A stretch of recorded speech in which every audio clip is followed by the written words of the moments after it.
Good morning, everyone. Today is February 3rd, 2026, and this is the Council Subcommittee on Water Issues. And I'd like to recognize our newest council member, Jay Ruby, is in the house today. So I hope we have a riveting and exciting meeting for you, Jay. I'm just as much of a freshman as Jim. And roll call, please. Chair Rusing. Here. Member Fruworth. Here. Member Gehring. Here. All are present. Thank you. Item number 3. 3A, approval of the December 2nd, 2025 Council Subcommittee on Water Issues meeting minutes. Do I hear a motion? Mayor, I move to adopt the minutes of, what was that, December 2nd? Second. Please vote.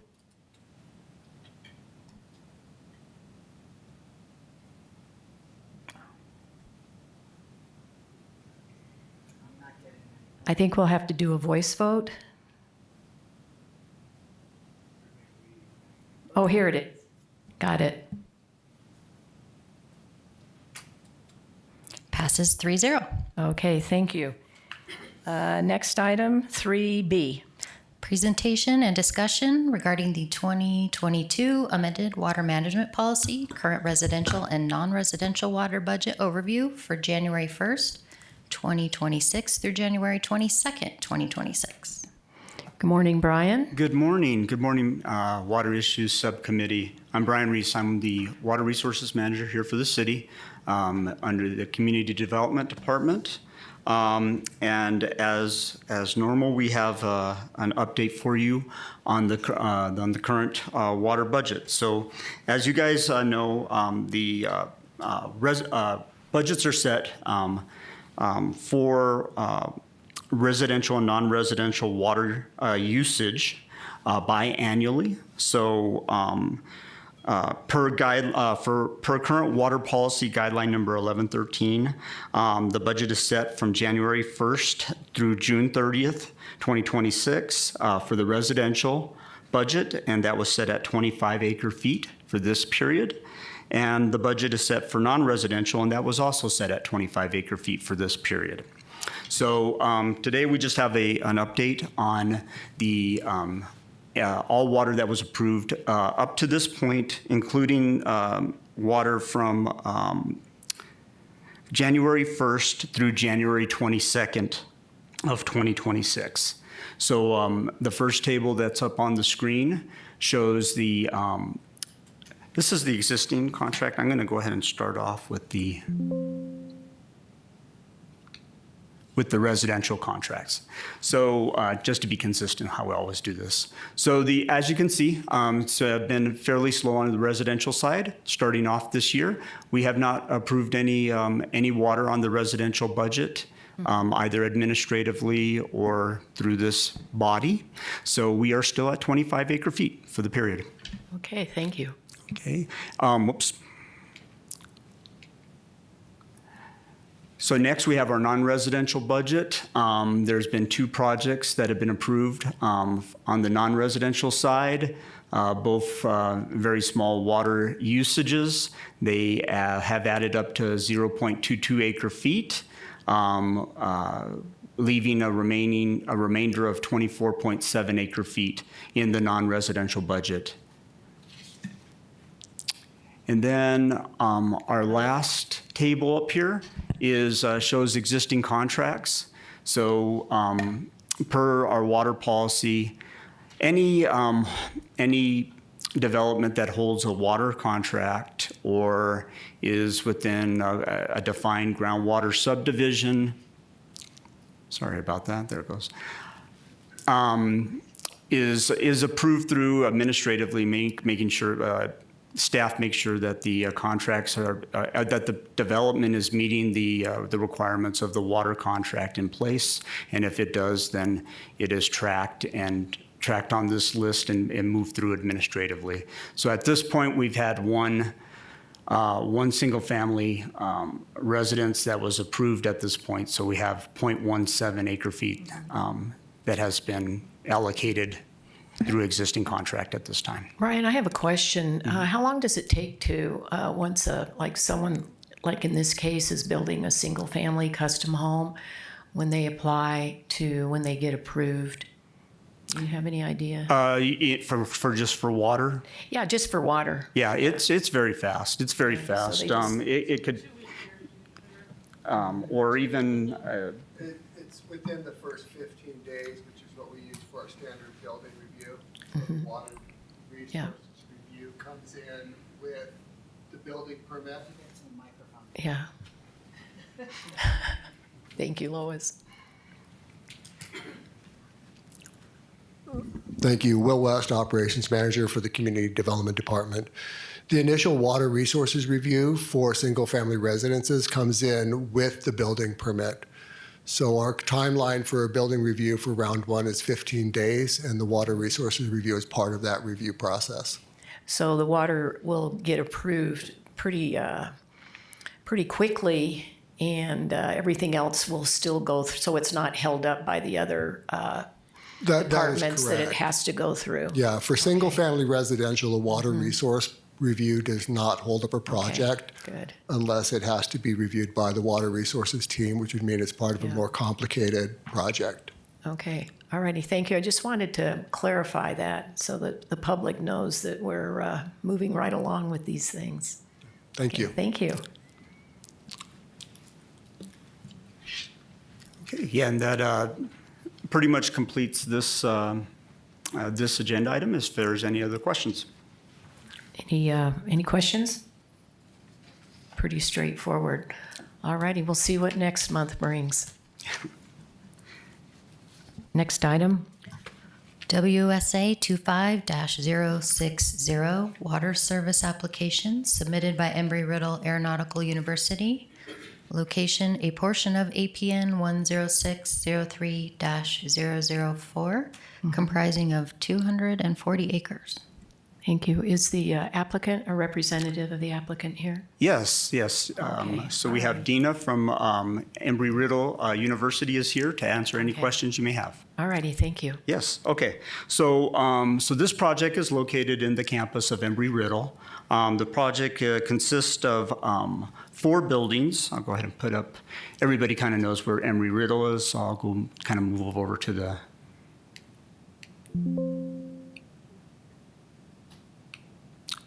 there we go, to the site plan here. So consisting of 4 buildings. These are basically dormitory type apartments, really.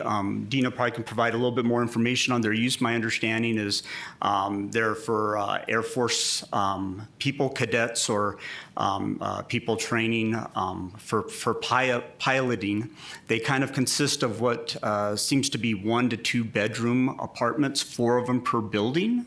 So we end up with a total of 16 residential units being proposed with this project. And coming in this area right here, there's as you see, there's a future area where they're looking at putting some more buildings up. But surrounding the buildings, they are proposing some landscape. Some turf is being proposed with the project, about 5,000 square feet of turf. And then the rest of the landscape is all low water use plants that are within the 5th management plan for the Prescott active management area from Arizona Department of Water Resources. So that's been verified that they're all planting of that nature.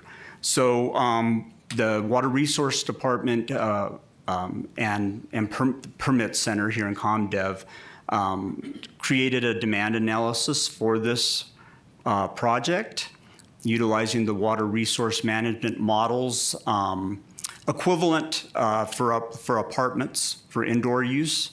0.12 acre feet per year is the number what we utilized, and with that came in with the indoor usage, and then for the outdoor usage we calculated the amount of area for the low use water plants, multiplied that by Arizona Department of Water Resources recommended factor 1.5 acre feet for that, and then for the turf usage We calculated that based on I think it was a 4.9 acre feet per year usage for turf. So, so in summary, we got 4 dorm buildings with 4 units each, totaling 16 residential units. We've come up with a demand estimate for the buildings of 1.92 acre feet.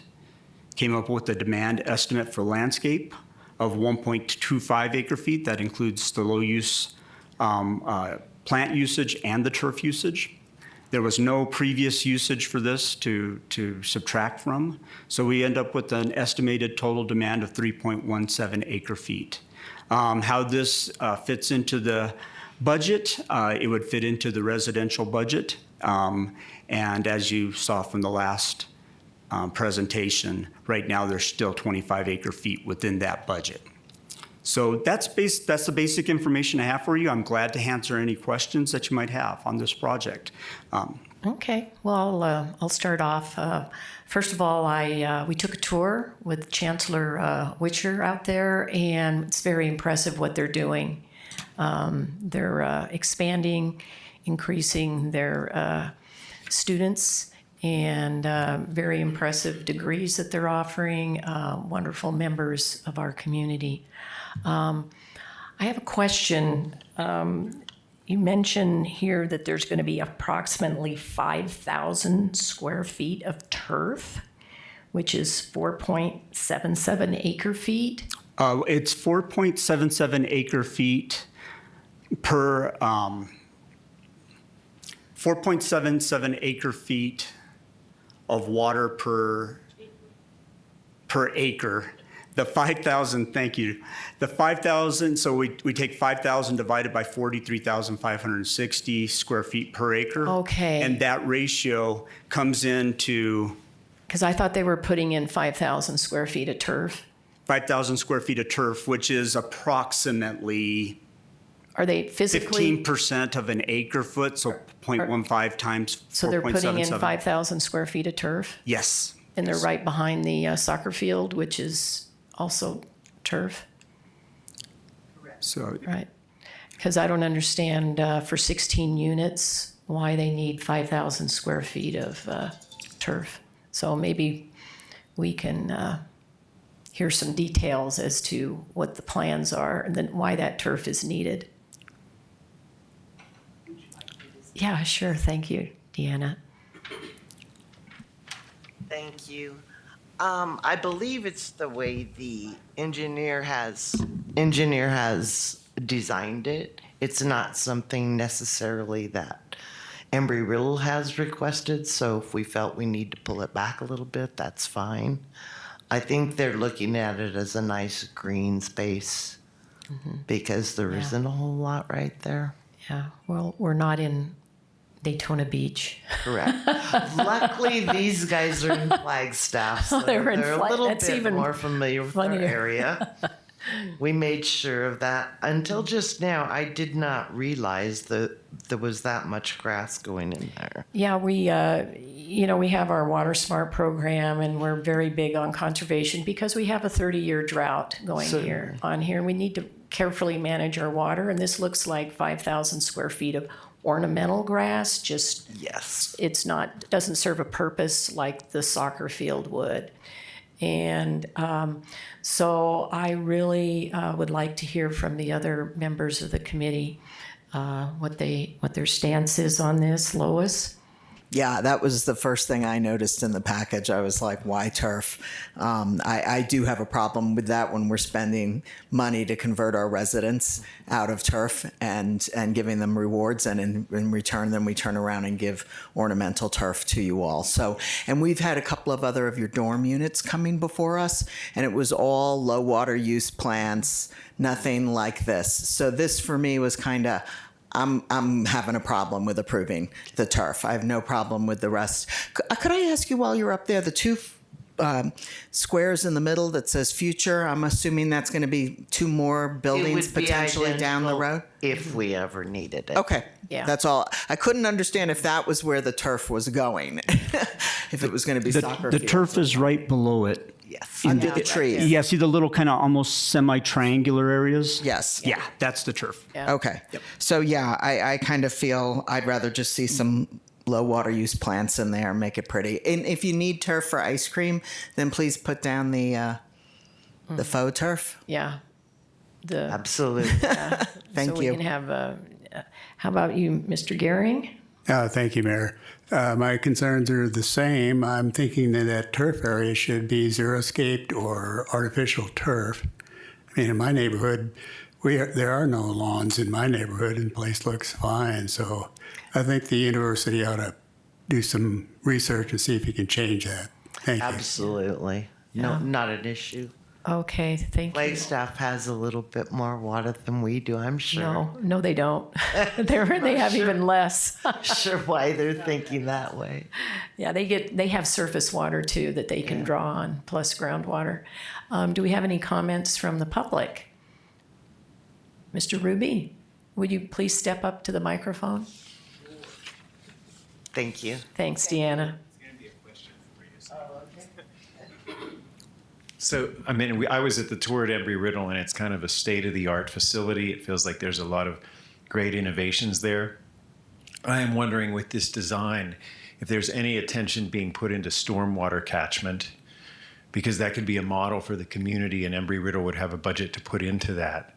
I also wonder if there was an effective stormwater catchment model where we could measure the amount of water pulled in, if that could be reduced from the acre feet a year for usage. That's my question.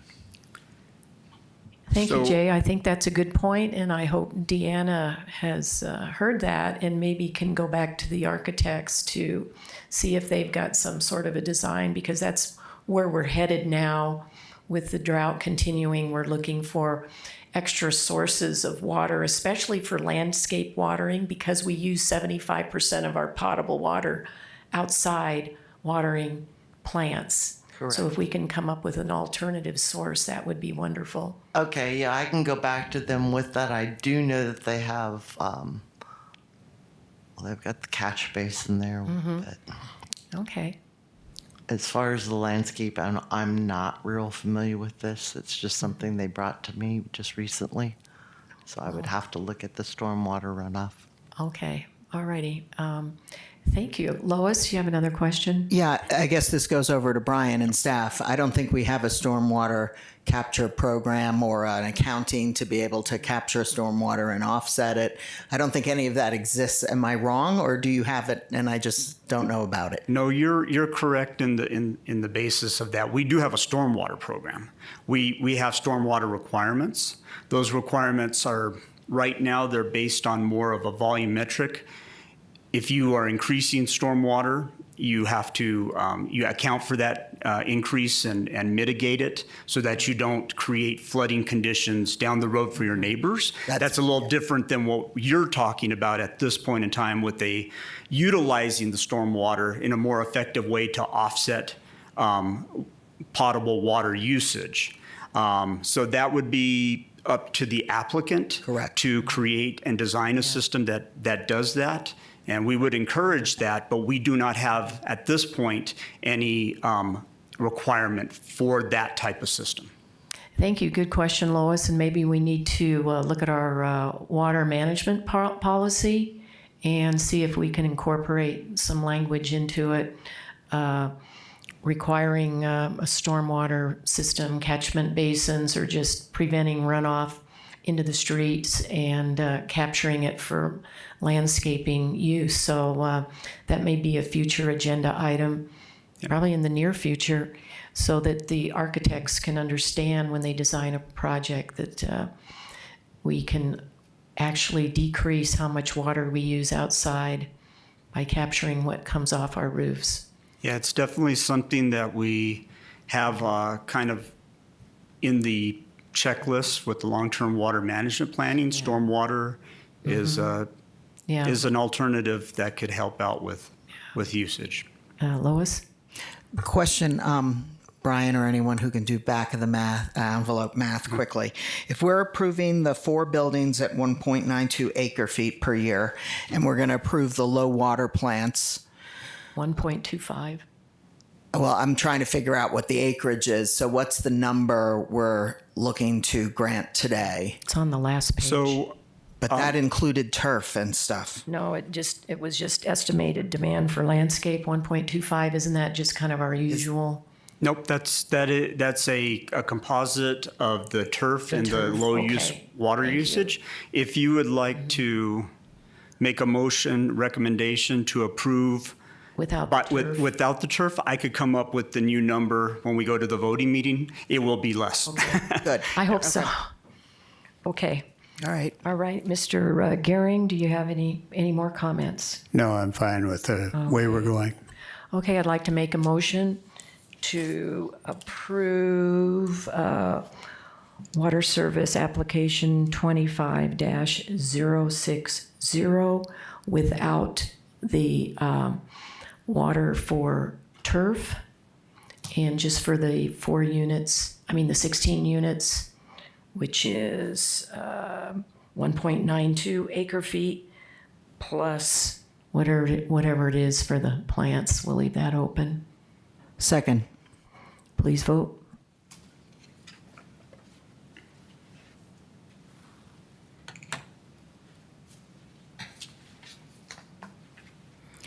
Passes 3-0. Thank you. Thank you.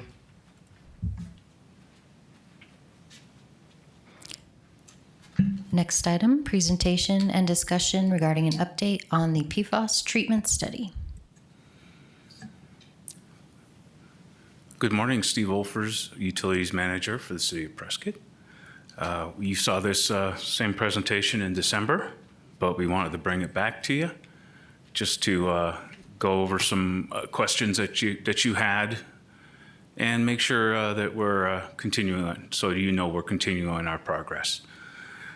I don't know if I need to go through the PFAS definitions again. I mean, I kind of pounded them into your collective brain, but nonetheless, PFAS is a big problem. We're working our way through it. The background of the PFAS findings, we've been through the history. Really, what we've been focusing on is well 5 right now, trying to get it back into operation. If we're able to do that, then that takes a lot of pressure off the rest of the wells, because well 5 is one of our very large wells and can provide a very large flow after the PFAS is treated and removed from it. So this study has been working towards trying to find out what we can do, helping us out. We have a lot of great ideas, but we hired Dibble as a consulting company to assist us in trying to put those ideas together into some practical process. So we've had the hydrogeologic evaluation. We've worked on that. We have a draft report which taught us a lot about what is going on underground, which is always hard to guess. In conjunction with that, the particle tracking model also has given us some really, as a scientific guy, some really cool stuff. That's scientific term there. So we have some really good ideas as to where our water is coming from and where it's going and how we can mitigate some of those things. So those will be coming along. Excuse me, Sure, Lois has of a course. comment. Okay, because I'm totally entranced by all the cool stuff you're just alluding to.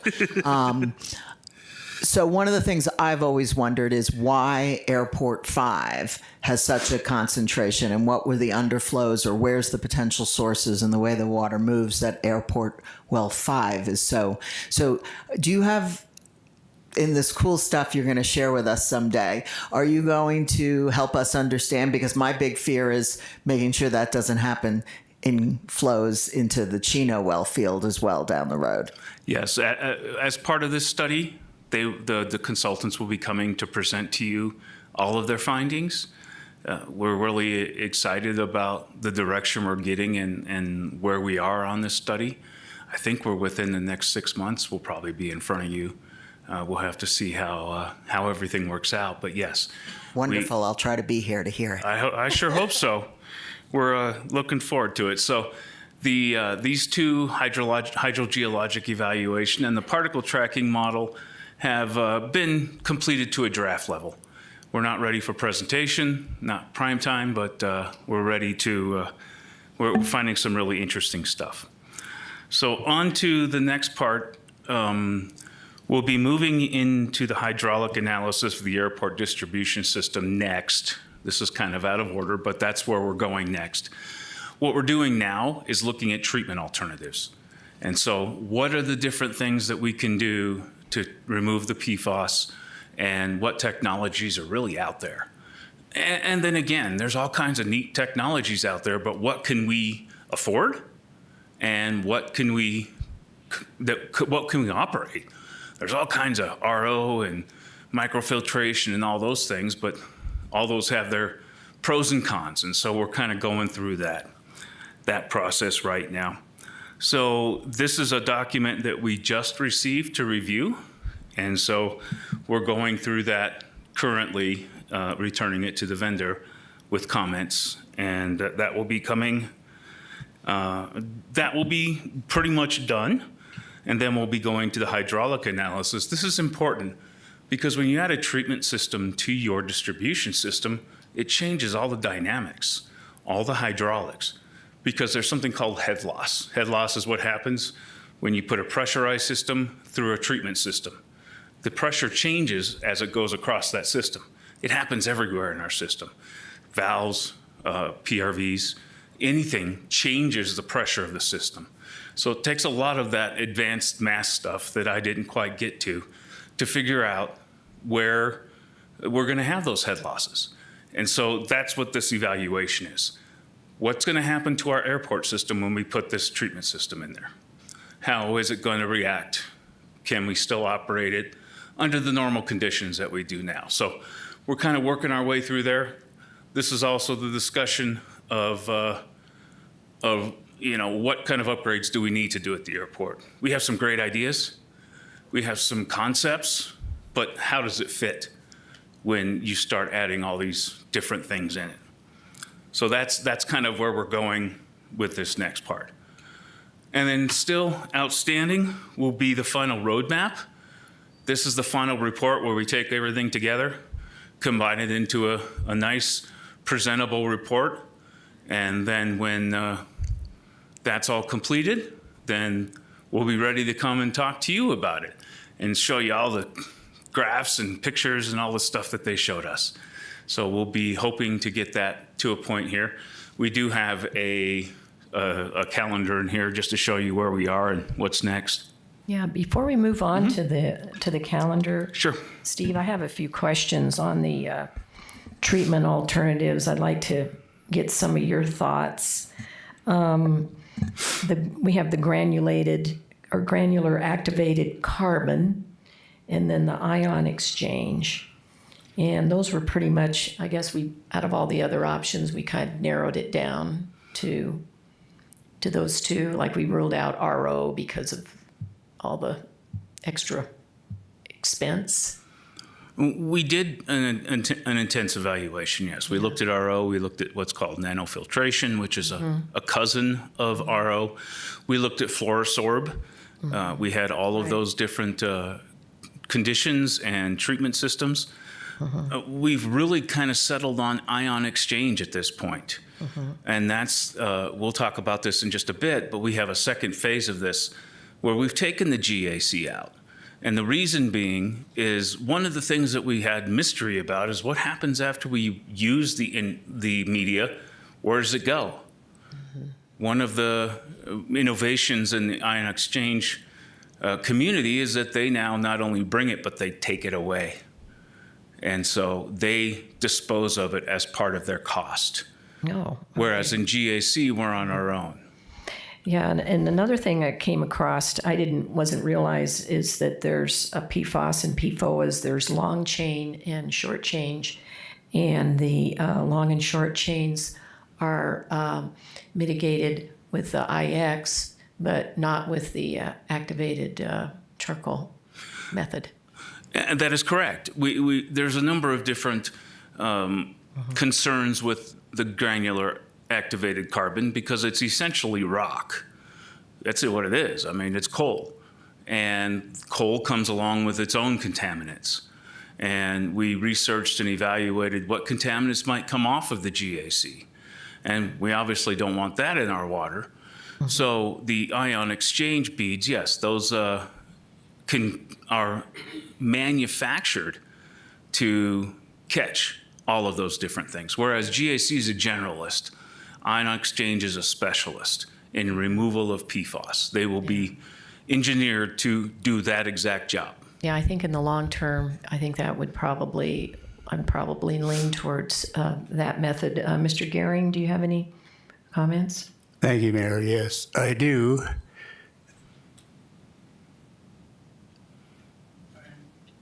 Pardon me.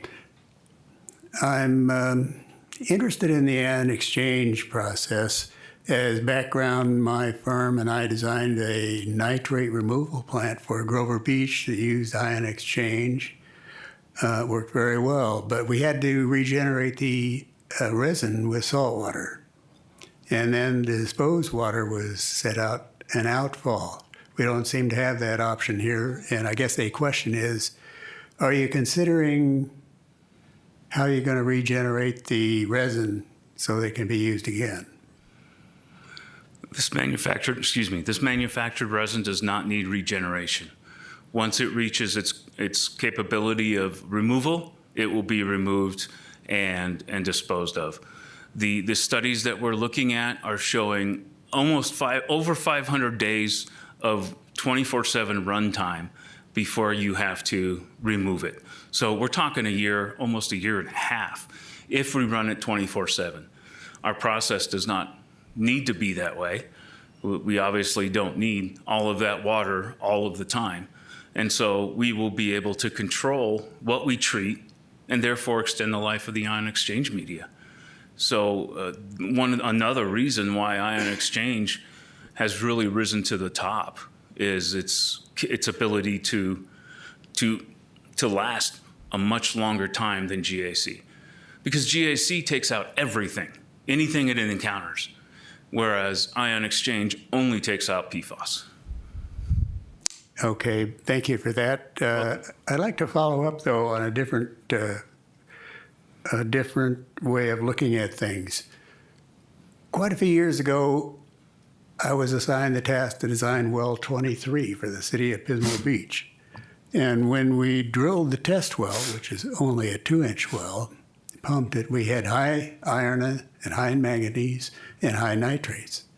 So we ultimately developed a system in the test well to blank out various aquifers and finally designed the actual screening of the production well using that information. And I'm wondering if you're looking at where exactly or what layer the PFAS might be coming from. Certainly. We have not done that with Airport Well 5. We did do it with Chino Well 3. When the pump was out, we did do some depth sampling to try to determine where the PFAS might be coming from. Unfortunately, it's coming from every layer. That was an idea that we had thought of as well. So we kind of abandoned that with Airport Well 5, just because we didn't really see any conclusive evidence as to where we would block. We do that with arsenic as well. Arsenic is a prime contaminant for that, because it tends to come in layers, in different layers of the aquifer. But in this case, PFAS is top to bottom. Thank you for that. One more. Of course. Do you have a number on how much PFAS or PFOS is in our wastewater effluent that's being used for recharge? We have not tested the effluent. We have done a single grab sample of our wastewater treatment facilities. It puts it in the mid-20s to upper 20s of PFAS, but that kind of gives us, as you're aware, that kind of just gives us a general idea. We need to really, if we want to get a good number, we need to be observing, testing every quarter or so just to get a nice average, because right now, even our wells jump around.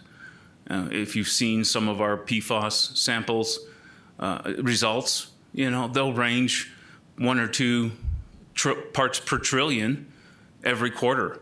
And when you're talking parts per trillion, I mean, it doesn't take much to move that number here and there. So that is something that we are exploring. We're not quite doing it yet, only because there's really no guidance on the wastewater side. EPA hasn't really figured out what they want to do with the wastewater plants. And there's some other legal things that go along with that through the different legal ramifications of wastewater and hazardous wastes. And you can go deep into all of those little acts here and there and find all these little things that affect wastewater. So right now, we're really waiting on guidance from EPA and ADEQ on the wastewater side. Thank you. It does make one wonder if we're discharging wastewater into the aquifer with 20 parts per trillion and we've got to meet 4 with our well water, whether that makes sense. Yeah, that's a very good question. That's Yeah. some of the cool stuff that we'll Yeah. be showing you. Yeah, and pretty much everyone's dealing with that question because Absolutely. you just can't wave a magic wand and prevent consumers from using products that have PFAS, which is pretty much everything. You know, shampoo, everything we wear. I mean, it's plastic, anything plastic. So it's a problem we need to wrestle with. But at this point, we're trying to prevent it, get it down to 4 MCLs, which we are mitigating by dilution. But my question is about well 5. You know, we took a very comprehensive, very interesting tour of the wastewater treatment plant. I was very impressed. And Airport Well 5 is located south of the north end of the main runway out there by the FedEx plant. And I noticed that it's pretty immediately adjacent to the recharge ponds and where we recharge. And so I'm thinking that's probably, in my view, would probably be a good source of being the culprit. You know, we're recharging right next to where we pump for that big well. And we're also going to be increasing capacity in the future, and we'll be for our wastewater treatment. And so we'll be discharging even more. So it kind of seems like a catch-22. So I think we really need to seriously look at relocating our, drilling another well and just abandoning, that's just my opinion, well 5, and just look at finding a place that's not downstream from where we discharge. Any comments, Mr. Gehring? No, I agree with that. Probably a reasonable option to explore is whether we can drill a well somewhere where there isn't any or there aren't any PFAS. Yeah, and who knows if that even exists anymore at the rate we're going. But at least the current well was the airport number 5 was what, at 16, tested at 16 MCLs. It's in the teens, yes, ma'am. Yeah, four times what the maximum contamination level was. But I just wanted to reassure the public our water is safe to drink. We're mitigating it through dilution, and we've been having to dilute it anyway due to arsenic. So we were, keeping people safe even before we knew to test for PFAS and PFOAs. So thank you. You're welcome. If I may, well 5, if we do find the treatment process for well 5, it will begin to clean the aquifer. Because it's such a large well, it will create a cone within the aquifer and pull all that PFAS into well 5.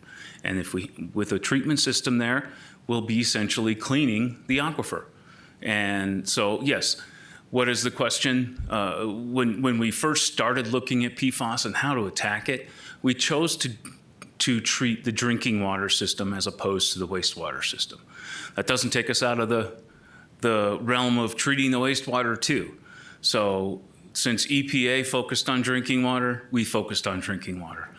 As EPA gets through some of this mess of regulatory stuff that they have to do, then as part of our expansion, we certainly could put a PFAS treatment system within the wastewater system. Yeah, so they're still gathering a lot of data and doing research to give us guidance, and that takes time. Yes, ma'am. Yeah. Water's really easy to treat. Wastewater gets a little, as Mr. Gehring would attest to, can be a little bit more challenging because at least in the water system, you can control what's coming in more or less because you control your aquifer, you control your watershed. But in the wastewater, anything 3 inches or smaller is coming down the pipe. And so you have to treat what comes in the door, Yeah. which makes process control a little bit more challenging, certainly. I know Mr. Ruby wants to speak, but I have a question about open meeting law and quorum, because we have 4 council people in the room, and he's going to be voting on this later. Should we ask him to not comment, or maybe not even be in the room?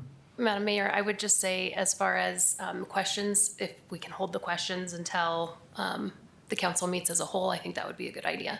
Okay. Questions are obviously fine, but Okay. because it is going to be Yeah. a voting issue, I think that Yeah, would be. okay, so he can just audit, okay, Correct. learn. Okay, thank you.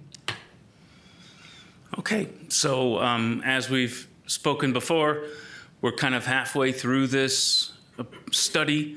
So we're probably 24, 30 weeks in. So probably by summer, we'll be coming before this body to discuss this and kind of give you an idea of what directions and what interesting science we found.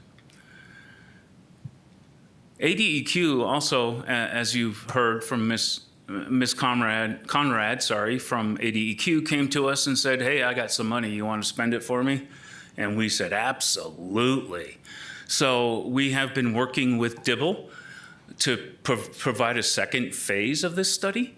So we have just gotten to the point after the negotiations, in and outs, and all the different things, focusing the study more on ion exchange as a media out in Chino. And we've been working to try to figure out what Chino Valley's like. Chino Valley, again, the wells are detectable, but they're not above the MCL. But it really doesn't, it's not going to take much to start getting them to the point where they are getting to where they are at 4 or something along those lines. So we need to start thinking about what do we do next? After we get airport well 5 back up and everything in the airport looking good, we got to get out to Chino and get ahead of it. So with this study, we've added everything else that we had to cut from phase 1. So we've got how does Chino Valley aquifer conditions, how do they work, how the Chino system, how we could treat for PFAS, and how to model all the distribution systems and how they're all going to work together to get us to that goal of having no PFAS in our system. Of course, we still maintain that at this time, but that could change. PFAS has been shown to increase over time. So we were very fortunate. We just reviewed this, and the PO is going to be issued today or tomorrow by ADEQ to employ Dibble to start this second phase. So we will be hopefully having some good data come out of that as well for the Chino aquifer. So we are continuing to push forward with that, and with ion exchange as the primary treatment technique. And at the end, we'll combine all these memorandums in a nice comprehensive report that will inform us and our future selves into how to deal with this PFAS issue and how our strategy for moving forward for treating both airport and, if we need to, Chino Valley. So we'll have a lot of good information from that.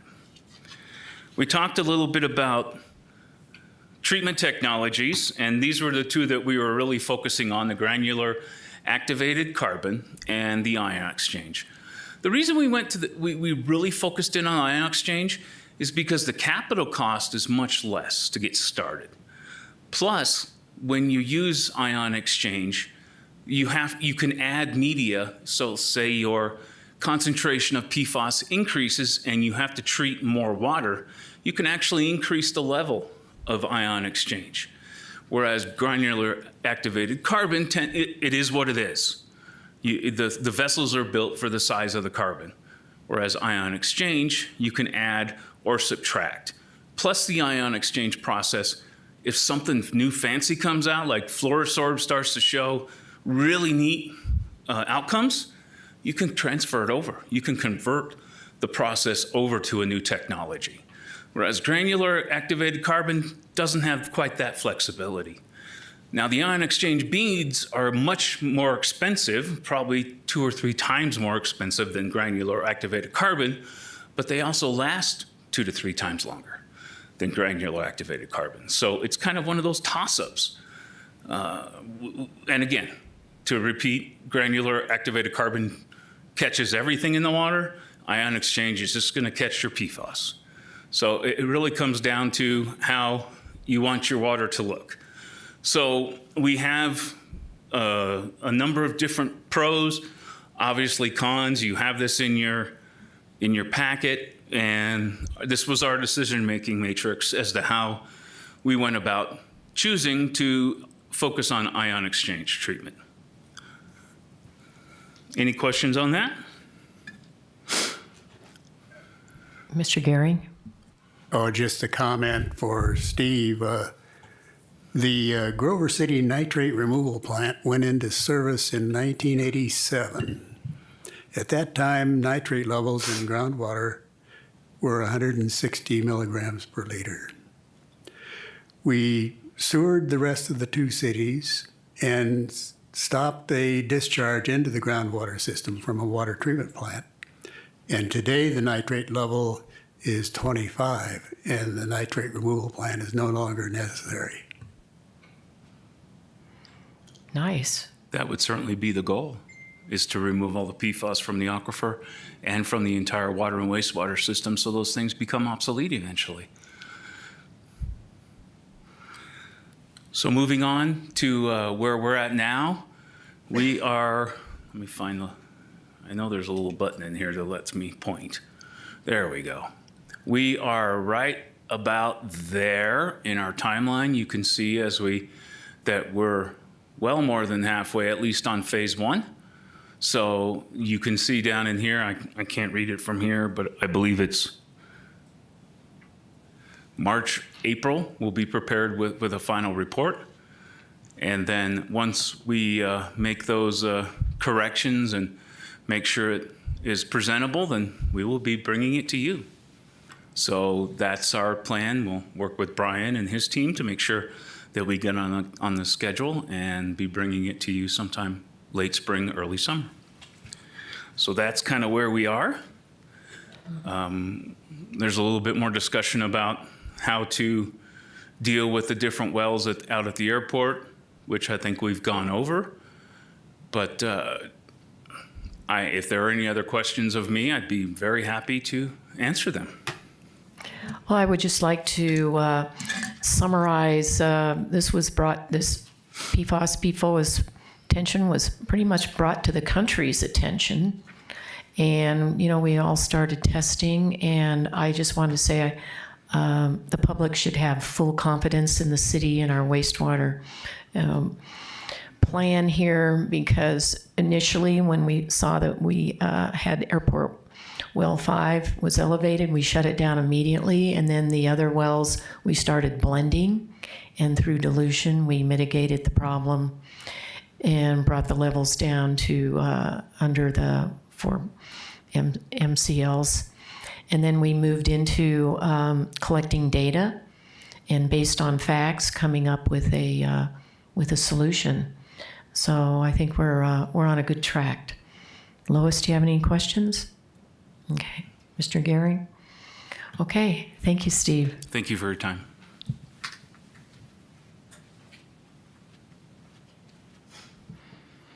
Next item, presentation and discussion regarding a progress report on the long-term water management plan.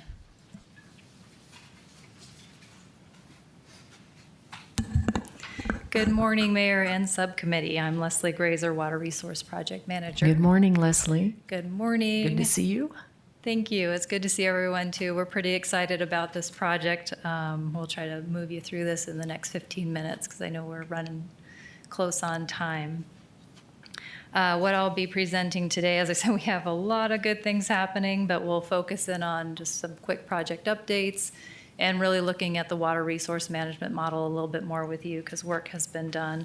I'm going to attribute that water resource management work that we're going to be looking at to Herb Dishlip. He's been really combing through it, finding the knots, and we're resolving things as we can. So let's do the project updates. We were excited to have all consultants on contract as of the 12th of this, January 12th. We've moved into February already. We had our kickoff meeting on the January 20th. And then per contract, we have 8 months ahead of us that we're going to be working pretty fast and hard to complete this on time. The next one is the public outreach piece. So if you've had the chance to go to the city's website or to participate Prescott, we rolled out another information sheet. This is the 2024 baseline related to conservation. So it's the fourth one in the series, and I'm thinking we're probably going to have another 4 if we're able to do that. The council subcommittee calendars have been prepared with key times in the project to have additional information. So we'll see you back here in March, May, July, September, and December. And we'll keep bringing you updates or progress reports on this project. And then from the council level as a whole, we'll see you in a study session in August and also in December. So December will be fun. You'll see us a couple times. I'd like to move to the next one, which I think is fairly key for this update, is the consultation meetings we've had with other departments, such as rec services, community development, economic development, which leads to our next slide. We're not going to read all this. The key here is that what we did was we tabled the city's strategic plan, which has results that it's seeking, and really water underlies almost all of these. When you want to do 2 new fire stations, there's water supplies associated that we need to, from water resource management perspective, we want to meet those goals. Here, the next one is the public safety with infrastructure improvements that will allow the unconstrained operations of commercial carriers, airport tenants, and firefighting. Here again, that falls into almost like an all play where we need to be talking to the airport, the fire department, economic development, and public works to make this all happen. Jumping to the next one, dynamic economic environment. This one is heavily economic development, and so we were pleased to be able to sit down with them as well in November, but they're also our neighbors on the same hall. So we have access to keep asking questions and dial this long-term management plan in as tight as we can. Looking at, let's see, the strategic priority on infrastructure, which talks about your workforce housing and your housing needs and your general plan. Again, such a pleasure working with we're now part of community development, so the folks have been wonderful when we try to dig in and once again bring this work to the best level we can. Your natural environment strategy with an outcome that there will be increased outdoor recreation opportunities and meaningful wildlife corridors. Those also have to play into your water management planning. We have to figure out how, not just from an infrastructure side, build the piping to these maybe new sports fields or other amenities. Even an open space trail system generally has a restroom associated with it. It might seem small, but when you keep adding those things up, you have a water use there. The last one, and maybe I should just mention that too, it was such a pleasure meeting with the Director of Parks and Recreation. We're tracking the master plan there as well. They have about a 10 to 12 month completion timeframe. So each one of your areas of the city that are working on plans, we're going to try to roll them in, but they might not be done at the time that this piece needs to be done. But the good thing there is that we'll have them as recommendations. We'll be able to see, where there's commonality, what things might need to happen to have things mesh and turn. So I like to think about you have so many gears and they have to mesh and they got to be able to turn. And so we are pleased to be part of that.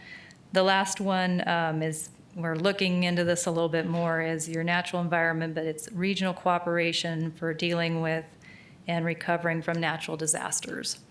So what I see what I'm tracking a little bit is Yavapai County has discussed having a water and open space committee. We'll be trying to listen in and see where that's going.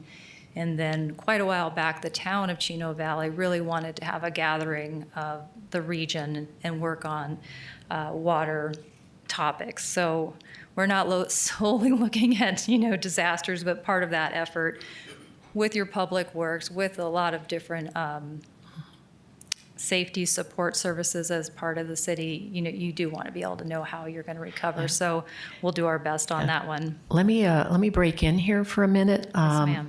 I was asked to be on the county's Water Resource and Open Space Management Committee, and I just met with the Chris Cugno and Nikki Check, and we are really excited because we always talk about regional cooperation with water, and I think we've actually might be heading in that direction on both sides of the mountain, and all the communities will be involved in this. And I think that the fact that we have our current water policy to manage our immediate needs, and now we're working on a long-term management policy to manage our future needs, that maybe someday soon, we can come up with a regional, for the area water management policy, because we all, at least on this side of the mountain, we draw from one aquifer. And I just want to give you a heads up, they would like to schedule you to do a presentation in the future. I'll check with Brian and see. Okay, thank you. I'd like to roll with that one. Well, that is very good news. Thanks for sharing that with us. As I said, Lois? Yes. Before you moved off this screen, Yes. one of my requests is, so I love that you're consulting with all the other departments. You're going to have a whole range of assumptions and timing and stuff. And I would love that council get a chance before we get to decision making of voting, that we get a chance to take a look at all of these documented assumptions and make sure that we're aligned with that as well. So I don't know, we're not allowed to vote in your August study session, but I do think that's something maybe, 2-on-1s or whatever that we could make sure that we're in before you go too far down the road. Absolutely. So whatever the pleasure of the subcommittee or council as a whole, I'm sure our director, Chelsea Walton, will be able to figure out how to align. As you said, there's a lot going on, and we are careful about documenting our assumptions on this. So I think that's actually a great segue to the next piece, where we want to show you some of the things that we're doing and how we're managing them. These two maps or GIS clips that we provide here is actually what you've seen before from November, your study session, November 18th of 2025. So I'm bringing them back because we went through these really quickly, and I think there were quite a bit of eyebrow raising, like, wow, so we have some additional, quite a bit of commitment out there. We hear a lot of times people saying we just need to stop the growth, but I think the reality is that there needs to be an understanding that the city has committed itself through contract to additional growth. So to have a fruitful conversation, I think it's important to have a level of understanding in our community that it's not decided day by day. There are contracts out there that have already been signed. So as a reminder, I don't want to read the slide too much, but the green is where the city's already serving, and the blue is where the city is committed to. Once again, I'll point back to Herb Dishlip, who is one of the 3 consultants on this project. He is doing, the bulk of the work in trying to make everything align. So we'll look at this first example, and this was the only one we're really going to dig into today. The other ones, I'll try to keep them fairly quick. But what you have, again, is on the left-hand side is the picture of where the city is serving in green already and where it has commitments through contract in blue. On the right-hand side is to bring the understanding of the pastels, the greens, the blues, the pinks. I think there's another color, missing one, maybe a yellow. That's your Chino Valley Irrigation District IGA, Intergovernmental Agreement, that you signed back in 1998. And then along the corridor, so kind of down the middle there in the red, that's the Town of Chino Commercial Corridor IGA that you signed, I believe that was about 2021, 2022. So what we've been looking at for quite a while is, which document leads, who gets water how, if you have a property in both. And so we've dug through it, and I want to just give you some quick numbers. Overall, the obligation in the Chino Valley Irrigation District area, which is the pastels, is 502 acre feet. Right now, about 69 acre feet is being served, and that leaves about 433 acre feet to be served. So this is what your water management team does, is we need to make sure that we understand we have an outstanding commitment out there. And then we don't necessarily do it the same way we used to, but we used to do it through a portfolio where we had reservations for these things, and it was very clear. We're using this water resource management model to help dial this in. Let's look at the commercial corridor real quick, if you don't mind. Overall, we made not an assumption, but we followed the contract, the IGA, that says if it's 2 acre feet or less than 2 acre feet, I think you have to use the words appropriately, less than 2 per parcel, it gets administratively approved. And there's some other steps, of course, too. But that brings an obligation of 508 acre feet. Right now, there's 28 acre feet being served, and that leaves 480 acre feet to be served. So this one is a little quirky in that we haven't had someone actually come in for commercial corridor water. We had some existing users out there already. There's a lot more details, and I would like to go back to Mayor Pro Tem's point of, in working through this, we have a document, we're checking it now. It's going to memorialize how decisions were made so that when somebody looks at this again in 3 or 5 years, I mean, I won't remember. So I'll remember bits and pieces, but if we document it, you'll know exactly what your water resource management model looked like at that time. And then when somebody's like, well, why didn't you include that? It was because we didn't know, or maybe we didn't have an interpretation at the time.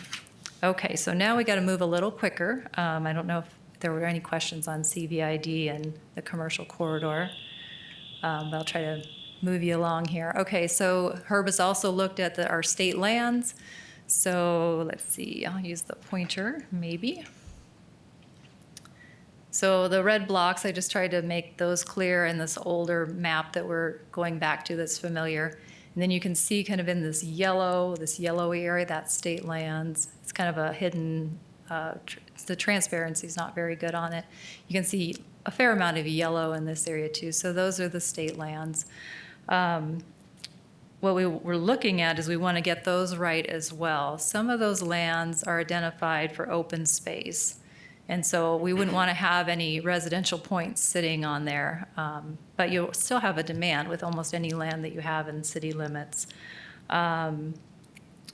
We wanted to figure out roughly what would be likely commercial, what might just have maybe a bathroom set on it because it's going to be part of open space.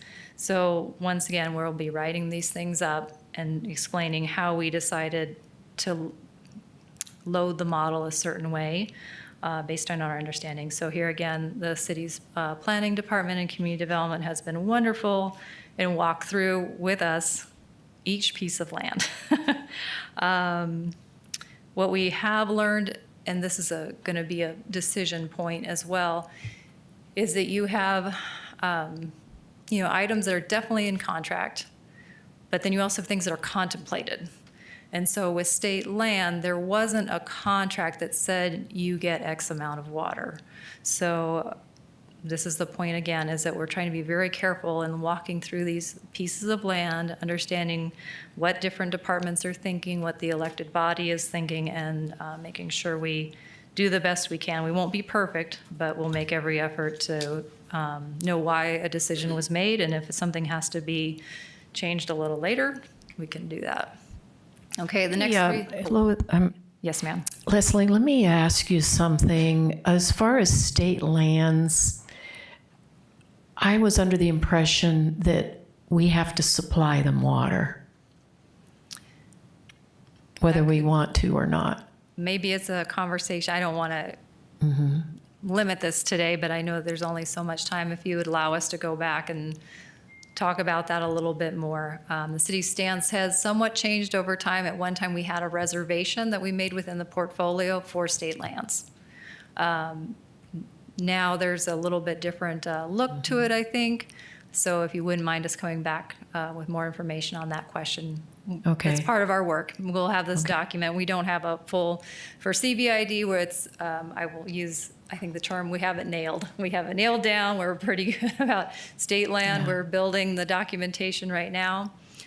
So we'd be happy to bring back a little bit more later, if that's okay. Okay, thank you. Sorry, we couldn't do more today. So the next three is going to be your larger contracts, your master plan areas. And these are all still a work in progress because all the contracts are different. Like you can probably see over time, one moment you're kind of told this is how it's going to lay out, and then there comes a change in the platting that's delivered to the Community Development Department. So Deep Well, the key pieces here is that Herb was doing the combing through, and we made sure that anything that was identified for non-residential use, we moved the residential water off of it. It still needs to have some kind of water attached to it too, but not in that fashion. This agreement says, let's see, well, you can probably read it there, right about here. I'm having trouble seeing it myself. There it is, the 10,500. So the effort is how do you put 10,500 on this landmass? And not have it on your non-residential or say a piece of land that you bought back recently from the folks that are involved with Deep Well. The other challenge that we're working with is in this upper block, and I do have that in yellow, is that it agreed that all non-residential water would come from the city's general pool.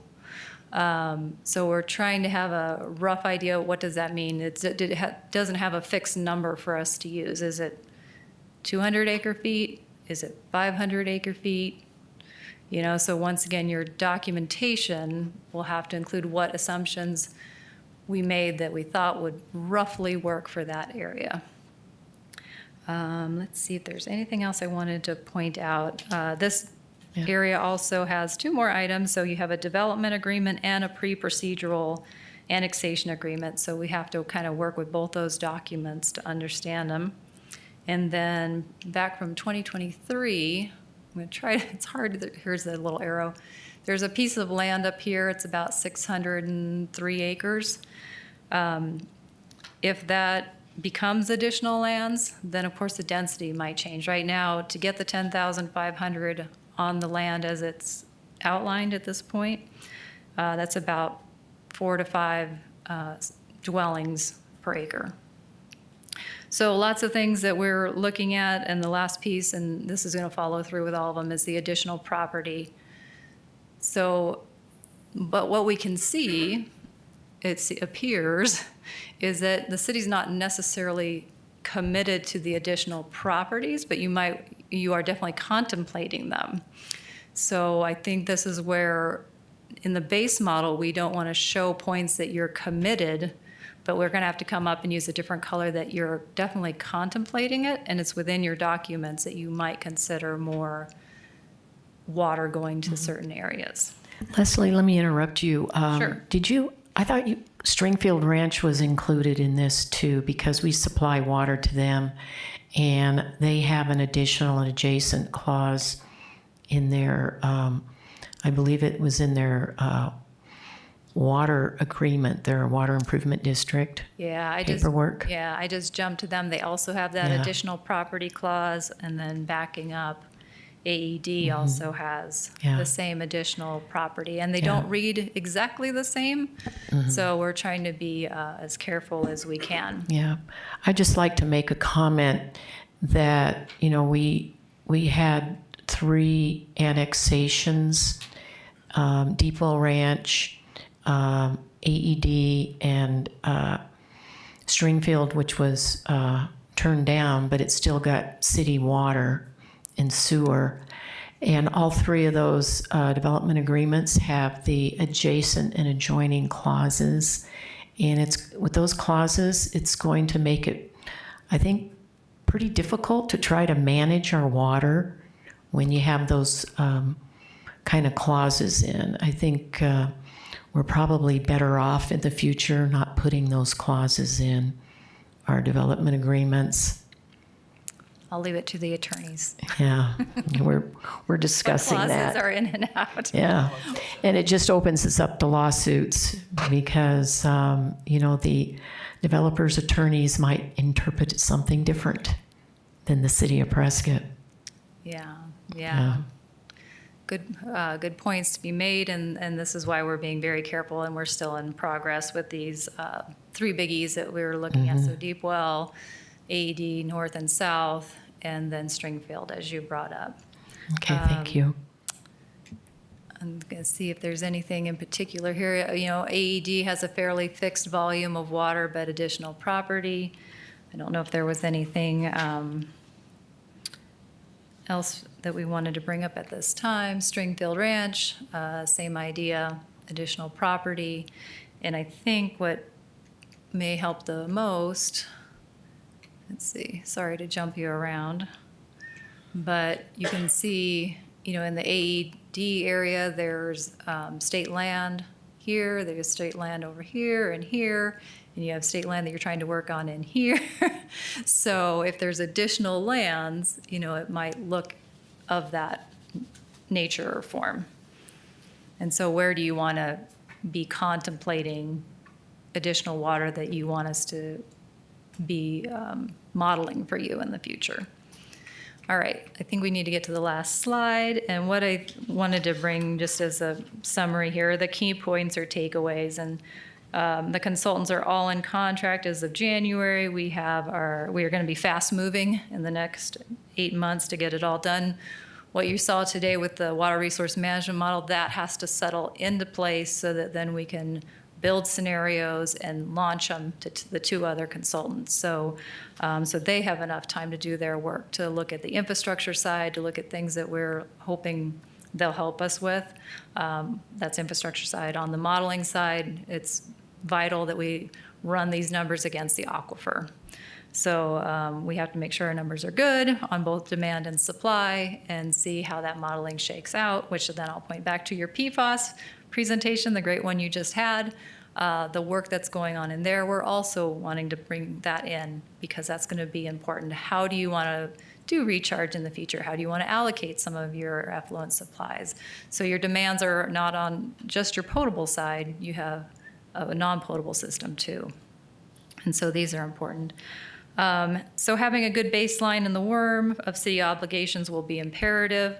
They're going to be documented, and we're going to be looking a little more at the difference and probably working with our legal department a little bit more of what's, you know, in contract, and then a different dot needs to be identified for what's contemplated, because I think that needs to be there, because it looks like, you know, you have in several contracts that you're contemplating additional lands.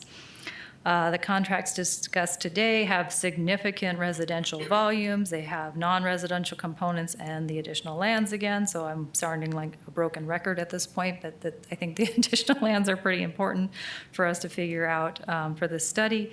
The City's Council's strategic plan seeks results that require representation in the WORM but that may not be in your contracts or in your water service agreement applications. So for example, when we want to put in a couple new fire stations because they're needed, I mean, no doubt, if your community grows, you're going to need more support services. We don't write a contract for that. So we're trying to make sure we catch all those little other pieces that are happening along the way. And with that, that's probably enough fun on the water resource management model and the long-term management Yeah. plan. I'm happy to answer any other questions. Yeah, well, let me start off. I want to thank you for all the research and the details. I think it's very important. As you know, we're working on our general plan again, and I would just like to ask that some of this information be included in, our general plan. It's been in the works for 10 or 15 years, I think, since the last one. Just kidding.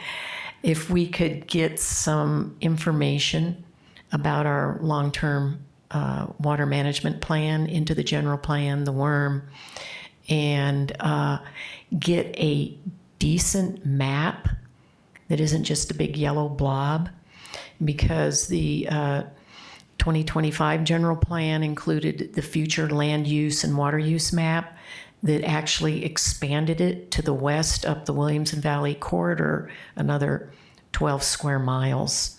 And we ended up discovering that and deciding not to include that, much to the relief of the people living out there in the Williamson Valley corridor. Because even though technically people like to say, oh, it's just a suggestion, it's not a legal document, you bring up the contemplation issue, because by expanding that map and adding that property, it implies that we're contemplating providing city services, future annexations, and water to that area. So I really appreciate if our water resource people look at the general plan and, tune it up and make it, add this information to it so that it's more up to date, and have a more detailed map, I think would be appreciative. Any comments from Mr. Gehring? Oh, thank you, Mayor. That's a lot to take in, I think, for me being new, but it does seem that the city really does need to know what its future obligations to serve are going to be, and that those numbers need to appear eventually in our general plan. It sounds like we got legal working on interpretations of the various agreements and documents, which is good, because that is probably how we're going to determine what we're really obligated to serve. Thank you. Lois? Since I've come on council, I've been asking, what is our bank balance when it comes to water? And haven't really gotten a good question, but I'm going to sleep a lot better now, seeing the level of detail work that you guys are putting into answering that question. The general public assumes cities do these things, and so I'm really grateful to see that we're getting to that level of questioning, that level of detail, so we as elected leaders, can decide, is annexation even a possibility? Is additional growth even a possibility? I don't run my family without knowing where my bank balance and my cash flow looks like, and it's been really hard to try and figure out how do we do that with one of our most precious commodities as a city, which is our water. So I'm going to sleep better, and I so look forward to engaging and hearing more as the year comes along. Thank you. I have one more comment. Is this long-term water management plan just limited to the Little Chino, or is it going to look at the future Big Chino water resources in the pipeline? So I appreciate that question, and that was one of the things I thought I should have brought up today too. To manage expectations, we're breaking this out into a phase 1 and phase 2. The long-term management plan, I think you're going to have ongoing efforts. You can't just do one long-term management plan and then stop. It's a very dynamic situation, water, I think. So to answer your question, we are going to bring up basic knowledge related to other sources. So that could be advanced water purification, that it could be Big Chino. There may be another one that we look at as well. The penciling out the dollars, that's not going to be until a phase 2. We've been talking about internally, and so I think it's fine probably that we talk about here as well, as we are looking at, and I think we put it in other documents, is that your next, maybe 10 years, you're going to be looking strongly at demand management, because you can't turn on Big Chino as fast as you think you might be able to. You might not be able to turn on advanced water purification as fast as you want to. You're going to be in long-term management planning. I call it the first stair step. So yes, Big Chino, there's a little bit will be in this document, this phase 1, and then the goal is to dig into it more in the next one, but set the city up so that it can look at how it's going to look at older pipelines that are breaking. The thought of bringing in additional supply in a pipeline situation where you need to invest more in your pipelines, your older system, as well as you're working to invest in your new areas, you're going to have to strike that balance, because you don't want to just bring the water in and then leak it, and we don't want our customers leaking it. So it's twofold. City has responsibility and the customer has responsibilities. Okay, thank you for that clarification. Any more comments? Okay, next item. General announcements from staff.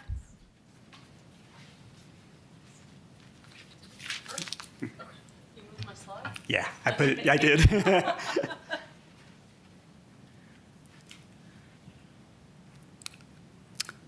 IT, there we go.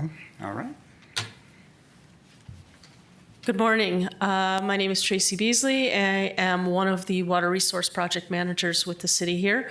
Nice to be here again, water subcommittee members. Just a couple of celebration points today that I wanted to share with you. So around this time last year, several of the subcommittee members mentioned, wouldn't it be great if we spent some time thinking about the new people moving into the community? And so I took our first step with that this year. And so what you see is our first ad ever in the Prescott relocation guide. So down on the right-hand side, we have a half-page ad where we're talking about water smart and wonderful. So that's the theme of the ad in here. And thanks to Tim from Public Works, as well as a wonderful volunteer who loaned her home site to take pictures. It was a real collaboration. What's that? Oh, I'm sorry, Ian. Brian's correcting me here. Ian from Public Works, his family.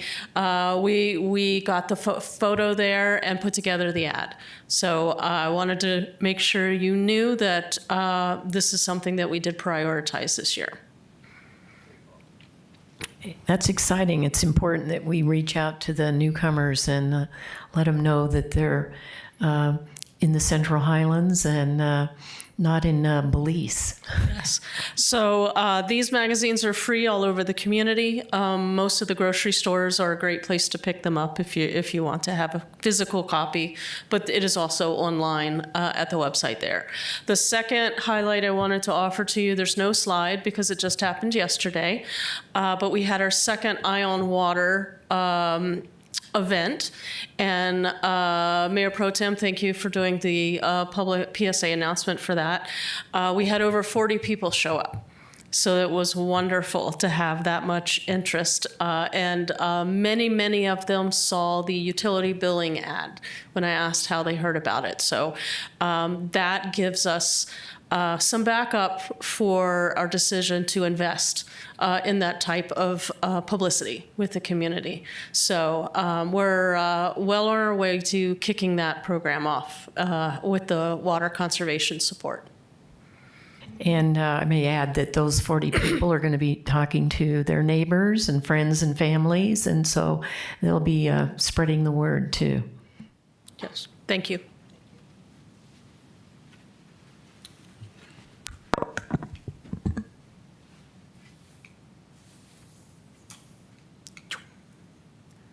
Okay, so, and I just wanted to give a couple of quick updates. So I attended the Colorado River Water Users Association, CRUA, you'll see that acronym used a lot, conference late last year, December of last year. This third time I've went to it. When I started going there, I was gonna go every other year. We're not a Colorado River water user, you know that. But after going to that conference the first time and the second time, and looking at the amount of people in Arizona who attend that conference, it is huge. I mean, every municipality's water resource manager, I think, or has some type of representation there. And it's also a great conference to get feedback from other states. All the 7 basin states are attending. The tribes are attending. You have the federal government, they're attending, so you can get a lot of viewpoints. So it was the 80th annual gathering. And just a brief, I think you guys have probably been seeing the papers, you've been reviewing the news and understand the situation that the Colorado River is in. Dominant theme of the negotiation deadlock at the meeting, and that's the way it's been for a couple of years now. In general, basin states, the upper basin states feel that they haven't met their obligation to the original compact. They don't use as much as they were allocated per that compact. They feel that they do conservation measures internally, and that pinches off their users, mainly agricultural, and that it is really a lower basin problem because of the structural deficit that has occurred, because the lower basin definitely does use their allocation. And the lower basin says that if you look at the conservation measures that have been put in place by the 3 states in the lower basins, it is more than considerable in terms of what they've conserved for the Colorado River and what they've sacrificed. So both points have validity to them. It's about negotiation, it's about coming together, and it's about creating a new deal at this point. Because the truth of the matter is there's probably at least 20% less river water available in the river than was allocated in the previous compacts. And that's just a fact, that's a truth. So next steps coming along the line, I think they just had their meeting in Washington. I think 6 governors met with the Department of Interior, Secretary of Department of Interior, I think it was, and California sent representatives for their state. And it sounds like they made some progress, at least in starting communications along the lines of coming up with some type of compromise. I think there's still big issues that have to be resolved. They're trying to get a deal in principle by Valentine's Day. So I hope that can happen. It's a lot of work that is going to happen to accomplish that. For Arizona, what it means is there's nobody that I talked to at that conference who wasn't from Arizona. Most of them are from the Phoenix or the Tucson area. That does not fully anticipate a drastic reduction in the amount of water that the cap can obtain from the Colorado River.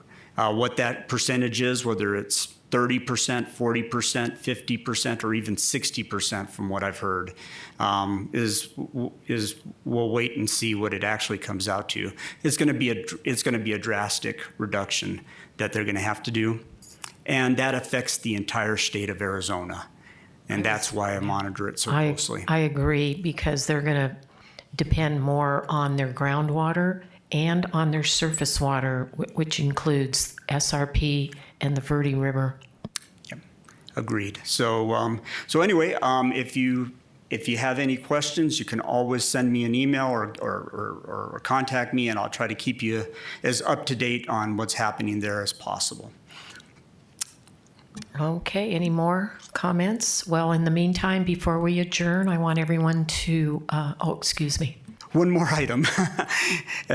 Mayor, this was an item that we had a very quick discussion about, and that is large water users. So I just wanted to bring this up to the committee and let you know where we're at and how we're looking at proceeding with this.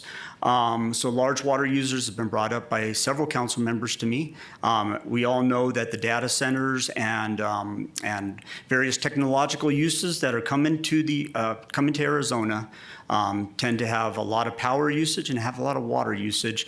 And I don't have to tell you that it's a big item in the news It's like right for now. 40,000 homes as far as power, and I haven't heard what the water usage, how many homes they would take up. I think it varies depending on what type of industry you're looking at, but these are big industries. They tend to use a lot of water. If they cut down on their water, they need more power. There's always that trade-off. So I just want to let you know that Arizona State University Kyle Center of Water Policy came out with this document called How Arizona Municipal Water Providers Are Regulating Large Volume Water Users. So Leslie found that document and she provided it to me, so thank you for that, Leslie. I read through it. It's a great comprehensive document to start your conversation for your community on how you want to handle large water users. It had a lot of good points in it on considerations. Authority and limit to condition service, you have to know your legal standpoint. As a municipality, you are there, or as a water provider, to provide water in a fair and impartial basis. Does that mean you can't limit water for usage? No, definitely it does not mean that. It means that you have to be fair, and you have to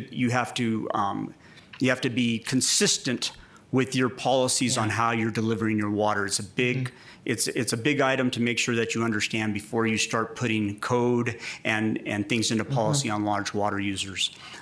Your constraints on your system obviously is a big concern.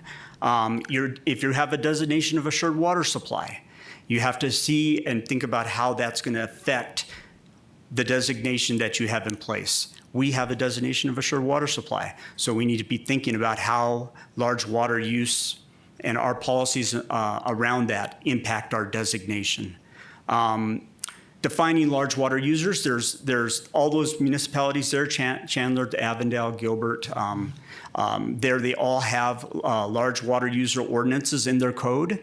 Some of the things you have to think about, peak daily use is a large water user. If somebody needs water for several hours a day at a very large volume, that impacts your system in a lot different way than somebody who needs water consistently 24 hours a day throughout the year. Peak water use can affect your infrastructure needs and your tanks and your pipe capacities and how you run your systems. Water users who need a lot of water from an annual basis might impact your portfolio and how you run your portfolio. So you have to look at those aspects of it and see what do you want to define in your large water user. So that's another part of it. And then the requirements. What are going to be your requirements for large water users? Are you going to require conservation measures and those type of things? Do they need to bring their own water? Instead of bringing their own water, do they need to bring infrastructure? Do they have to bring a certain number of employment to justify their use? Do they have to return water? Are they going to use potable? Are they going to use effluent? Do they have to bring back a certain rate of water? And does that water have to be of certain quality before it's brought back?